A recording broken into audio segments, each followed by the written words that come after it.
Wait లాస్కి use అయ్యే రాగి సూప్ ఎలా తయారు చేసుకోవాలో తెలుసుకుందాం. కావాల్సిన ఇంగ్రీడియంట్స్: 1 ఇంచ్ అల్లం, 3 వెల్లుల్లి, పుదీనా, carrot, sweet corn, cabbage and beans. ఒక కడాయి తీసుకొని అందులో 1/2 టేబుల్ స్పూన్ నెయ్యి వేసి హీట్ అయిన తర్వాత అల్లం వెల్లుల్లి పీసెస్ వేసి ఫ్రై చేసుకోవాలి. తర్వాత రిమైనింగ్ వెజిటేబుల్స్ అన్నీ వేసి ఫ్రై చేసుకోవాలి. ఆయిల్ బదులు నెయ్యిని యూజ్ చేయడం వలన బ్యాడ్ కొలెస్ట్రాల్ ఉండదు, ఇందులో గుడ్ కొలెస్ట్రాలే ఉంటుంది.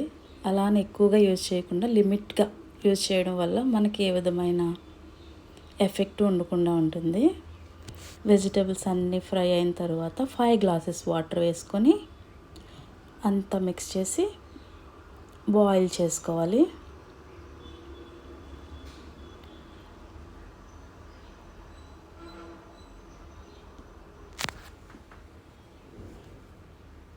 ఇందులో ఒక 1/2 table spoon pepper powder, next 2 table spoons salt వేసుకోవాలి. ఒక బౌల్ తీసుకొని 5 స్పూన్స్ రాగి ఫ్లోర్ తీసుకొని 1/2 గ్లాస్ వాటర్తో మిక్స్ చేసుకోవాలి.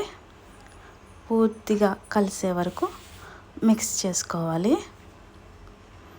ఇప్పుడు బాయిల్ అవుతున్న వెజిటేబుల్స్ అండ్ వాటర్లో రెడీ చేసుకున్నటువంటి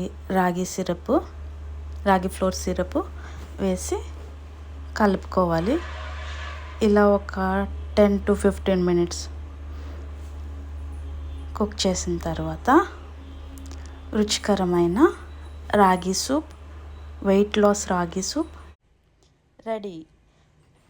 ఈ సూప్ని వారానికి 2 లేదా 3 సార్లు తీసుకోవాలి. టిఫిన్ స్కిప్ చేసి లేదా నైట్ డిన్నర్ స్కిప్ చేసి తీసుకోవడం వలన ఖచ్చితంగా వెయిట్ లాస్ అవుతాం.